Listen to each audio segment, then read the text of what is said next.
Good morning बच्चों। आज अपन कल जिस विषय की अपन ने शुरुआत की, रिपब्लिक में आदर्श राज्य की अवधारणा, जैसा कि अपन कल देख चुके हैं कि प्लेटो के आदर्श राज्य के निर्माण में तीन प्रमुख वर्गों का महत्वपूर्ण स्थान है। तीन आवश्यक तत्व जो आदर्श राज्य में सहायक हैं, उनमें आर्थिक तत्व, सैनिक तत्व और दार्शनिक तत्व। दार्शनिक तत्व का जहां तक प्रश्न है, यह राज्य निर्माण का तीसरा आधार महत्वपूर्ण है, जिसका संबंध आत्मा के विवेक यानी बुद्धि से है। प्लेटो कहता है कि उत्साह विवेक की सहायता से अन्याय का विनाशक और न्याय का रक्षक है। उसका ऐसा कहना है कि राज्य के रक्षकों में विवेक का गुण विद्यमान होना अनिवार्य है, यानी विवेक और बुद्धि एक बहुत महत्वपूर्ण और आवश्यक तत्व है, जिससे वह विभिन्न वर्गों की क्रियाओं को भली भांति नियंत्रित कर सके। प्लेटो के अनुसार सैनिक योद्धा में सामान्यतः विवेक का यह गुण मिलता है, किंतु विशेष रूप से यह पूर्ण संरक्षक या शासक में ही पाया जाता है। इसके मत में ये संरक्षक दो प्रकार के होते हैं, एक सहायक या सैनिक संरक्षक, दूसरा दार्शनिक संरक्षक। वास्तव में दार्शनिक ही राज्य के सच्चे संरक्षक होते हैं, ऐसा प्लेटो का मानना है। प्लेटो विवेक को राज्य का महत्वपूर्ण तत्व मानता है, अतः उसके अनुसार विवेक संपन्न दार्शनिक को ही राज्य का शासक बनाया जाना चाहिए। प्लेटो का मत है कि विवेक संपन्न दार्शनिक प्रकृति केवल कुछ ही लोगों में मिल सकती है। समूचा राष्ट्र दार्शनिकों का राष्ट्र नहीं हो सकता। अतः सच्चे शासन की अंतिम परीक्षा उसकी दार्शनिक शक्ति की बौद्धिक परीक्षा है। दार्शनिक शासक को न्याय, सौंदर्य और संयम के सार का ज्ञान होना चाहिए, ताकि वह अपने शासितों के चरित्र, जो जनता है जिस पर दार्शनिक शासक राज कर रहा है, शासन कर रहा है, चरित्र उन्हीं गुणों के अनुरूप ढाल सके। प्लेटो ने विवेक के दो गुण माने हैं। नंबर 1, विवेक से व्यक्ति को ज्ञान प्राप्त होता है, और दूसरा, विवेक व्यक्ति को प्रेम करना सिखाता है। अतः दार्शनिक शासक से यह अपेक्षित है कि वह विवेकशील हो और पर्याप्त मात्रा में स्नेहशील हो अपनी जनता के प्रति, अपने शासितों के प्रति। उसमें विवेक और बुद्धि के गुण की पराकाष्ठा है। और जो दार्शनिक राजा या फिलोसोफर किंग का विचार प्लेटो के राज्य संबंधी विचारों का एक स्वाभाविक और एक तर्क संगत परिणाम है। इस प्रकार राज्य के निर्माण के उपरोक्त तीनों तत्वों के आधार पर अथवा कार्यगत विशेषीकरण और श्रम विभाजन के आधार पर प्लेटो ने अपने आदर्श राज्य का विभाजन तीन वर्गों में किया है। संरक्षक वर्ग, यह विवेक और गुण का प्रतिनिधित्व करने वाला है। इस वर्ग के लोगों का कार्य सहायक संरक्षक वर्ग और उत्पादक वर्ग के बीच संतुलन बनाए रखना है। यह वर्ग बुद्धि प्रेमी होगा, इसलिए उसका कार्य समाज का सामान्य कल्याण करना है। इस वर्ग के लोग जब दार्शनिक होंगे, तभी सामान्य कल्याण के कार्य वे पूर्ण कर पाएंगे। तो संरक्षक वर्ग यानी जो दार्शनिक आधार था, दार्शनिक राजा का वर्ग हुआ। सहायक संरक्षक या सैनिक वर्ग, इस वर्ग का मुख्य कार्य उत्पादक वर्ग की सुरक्षा और राज्य की भूमि को सुरक्षित रखना है। यह वर्ग उत्साह तत्व का प्रतिनिधित्व करने वाला है, और इस हेतु यह वर्ग पड़ोसी राज्यों से युद्ध करने के लिए सदैव संपन्न रहेगा। तीसरा जो वर्ग है उत्पादक वर्ग, आर्थिक तत्व की बात करता है। यह वर्ग वासना या शुद्ध तत्वों की पूर्ति करने वाला है। इसमें कृषक हैं, कारीगर हैं, शिल्पकार हैं, व्यापारी हैं आदि आते हैं। इसका मुख्य कार्य राज्य की भौतिक आवश्यकताओं की पूर्ति करना है।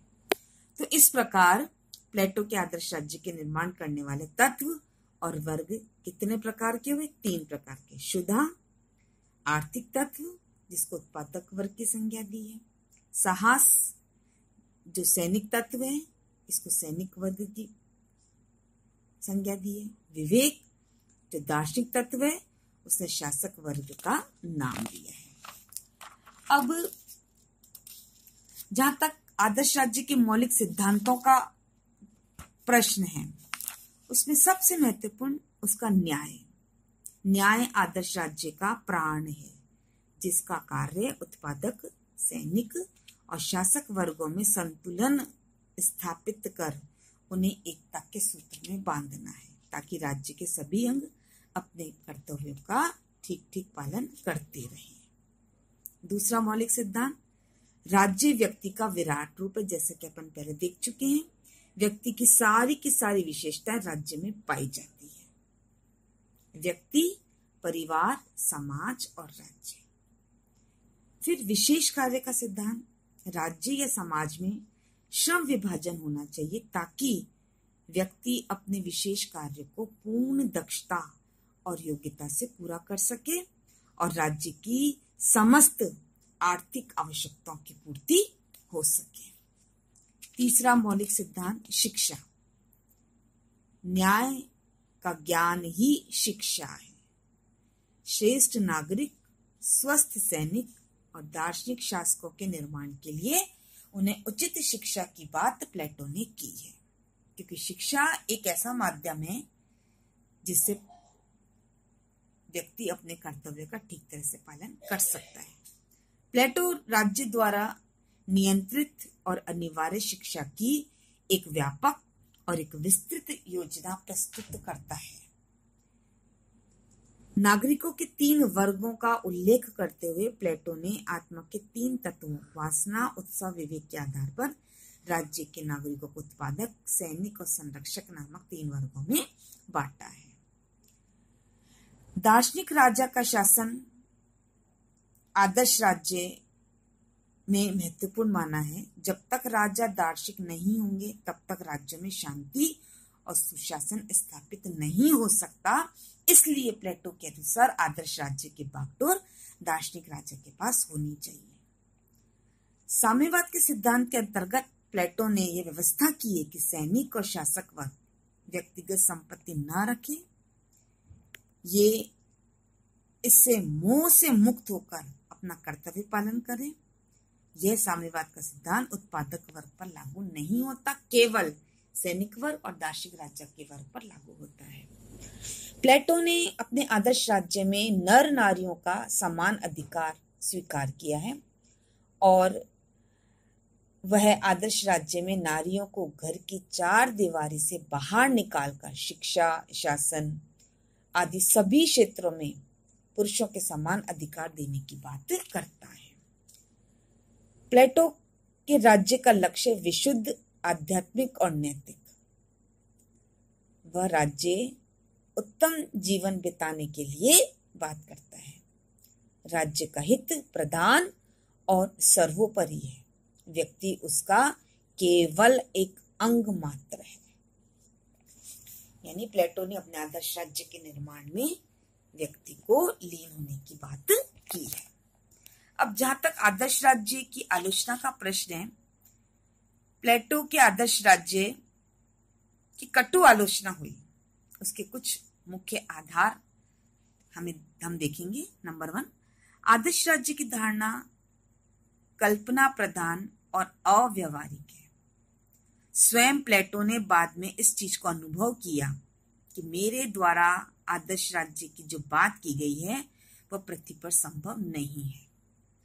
दूसरी आलोचना का जो मुख्य आधार है, मानवीय आत्मा के 3 तत्वों के आधार पर राज्य के नागरिकों का वर्ग विभाजन करना वास्तविकता की अवहेलना करना है। ये रियलिटी नहीं है। व्यक्ति और राज्य में इस तरह की अभेदता स्थापित करके उसे नैतिकता और राजनीति का विचित्र सम्मिश्रण कर दिया। फिर जिन 3 तत्वों के आधार पर प्लेटो ने व्यक्ति और राज्य की तुलना की है, उसको समझना सामान्य व्यक्ति के लिए कठिन है। आदर्श राज्य का वर्ग विभाजन न तो स्वाभाविक है न वैज्ञानिक है, क्योंकि यह आवश्यक नहीं है कि मनुष्य में केवल 3 प्रवृत्तियां हो, जैसा कि अपन देख चुके हैं। वह एक साथ वासना प्रदान भी हो सकता है, साहस प्रदान भी हो सकता है और बुद्धि प्रदान भी हो सकता है। यानी एक व्यक्ति में तीनों गुण हो सकते हैं और प्लेटो ने केवल एक व्यक्ति को एक गुण से संबंधित बताया। वे अच्छा विजेता भी हो सकता है, अच्छा शासक भी हो सकता है। जरूरी नहीं है कि एक ही प्रवृत्ति का आधिक्य मनुष्य में जीवन भर रहे। कि उम्र के हिसाब से व्यक्ति की जो गुण है, जो विशेषताएं बदलती रहती हैं। इस तरह प्लेटो का वर्ग विभाजन अस्वाभाविक है, अव्यवहारिक है और साथ ही अवैज्ञानिक भी है। आदर्श राज्य में व्यक्ति की अवहेलना की गई है। जैसा कि हीगल ने कहा है, प्लेटो के राज्य में व्यक्ति की स्वाधीनता का कोई स्थान नहीं है। व्यक्ति को किसी प्रकार की कोई स्वतंत्रता प्रदान नहीं की गई है। आदर्श राज्य में उत्पादक वर्ग की उपेक्षा की गई है, जो एक बहुत बड़ी आलोचना का मुख्य आधार बन सकता है। उसे दासों के समान स्थान दिया गया। इसे न्यायपूर्ण योजना नहीं कहा जा सकता। न्याय सिद्धांत दोषपूर्ण है, क्योंकि प्लेटो ने केवल कर्तव्यों को गिनाया, अधिकारों की चर्चा कहीं नहीं की। उसमें अंतर्विरोध है। जहां उसने एक और कहा कि न्याय के अनुसार सभी वर्ग अपना अपना कार्य करेंगे और कोई भी वर्ग या व्यक्ति दूसरों के कार्य में हस्तक्षेप नहीं करेगा, और दूसरों ये मानता है कि शासक वर्ग शांति व्यवस्था के लिए उत्पादक वर्ग के कार्यों में हस्तक्षेप कर सकता है। अर्थात जहां एक और वो अहस्तक्षेप की नीति की बात कर रहा है, वहीं शासक वर्ग को ये कह रहा है कि वह शांति व्यवस्था बनाए रखने के लिए उत्पादक वर्ग के कार्यों में हस्तक्षेप कर सकता है। साम्यवादी व्यवस्था मानव समाज के मूल तत्वों और मानव स्वभाव के विपरीत है। यह समाज के लिए अहितकर है। यदि संपत्ति परिवार मनुष्य को पथ भ्रष्ट करते हैं, तो क्या वे उत्पादक वर्ग को विलिचित नहीं करेंगे? इसी प्रकार अभिभावक वर्ग के लिए पत्नियों के साम्यवाद की व्यवस्था करके वह स्त्रियों की कोमल भावनाओं, परिवार के पवित्र संबंधों का सम्मान नहीं कर रहा है, निराधार करता है, जो भी गलत है। शिक्षा को उसने राजकीय नियंत्रण में रखने से व्यक्ति की सर्वांगीण विकास में रुकावट पैदा करता है। क्या कहा उसने शिक्षा के लिए? कि राज्य द्वारा नियंत्रित होनी चाहिए। तो गलत है। आदर्श राज्य के निर्माण के लिए प्लेटो का ये बताता कि राज्य के अधिकारियों की नियुक्ति, अपराधियों की दंड विधि और न्यायालयों की स्थापना आदि व्यवस्था किस प्रकार की जाएगी। बिल्कुल भी यहाँ स्पष्ट नहीं किया गया कि अधिकारियों की नियुक्ति कैसे की जाए, अपराधियों किस प्रकार दंड दिया जाए, न्यायालयों किस प्रकार स्थापना की जाए। यहाँ पर प्लेटो बिल्कुल मौन है। प्लेटो का आदर्श सावयवी ऑर्गेनिक होते हुए प्रगतिशील नहीं है।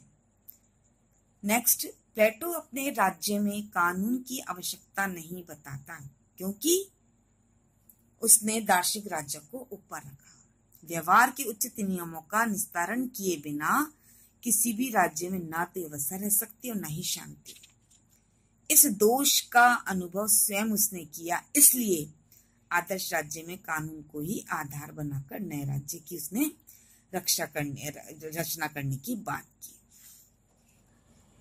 प्लेटो ने विवेक को इतना अधिक महत्व दिया कि वह विवेक को ही दार्शनिक शासक मान बैठा। उसने इस संभावना पर विचार नहीं किया कि उसके दार्शनिक शासक का पतन भी हो सकता है अथवा दार्शनिक राजा को सत्ता भ्रष्ट कर सकती है। तो इस प्रकार से प्लेटो के आदर्श राज्य की कुछ आलोचना है। प्लेटो ने जिस रिपब्लिक में आदर्श राज्य की कल्पना करी, यदि वह स्थापित हो जाए तो वह स्थायी नहीं रहेगा, क्योंकि यहाँ सब कुछ परिवर्तनशील है। प्लेटो भी आदर्श राज्य को धरती पर व्यवहारिक और स्थायी नहीं मानता, इसलिए रिपब्लिक की 8वीं और 9वीं पुस्तक में वो आदर्श राज्य के पतन की बात करता है और अन्य शासन प्रणालियों के बारे में विचार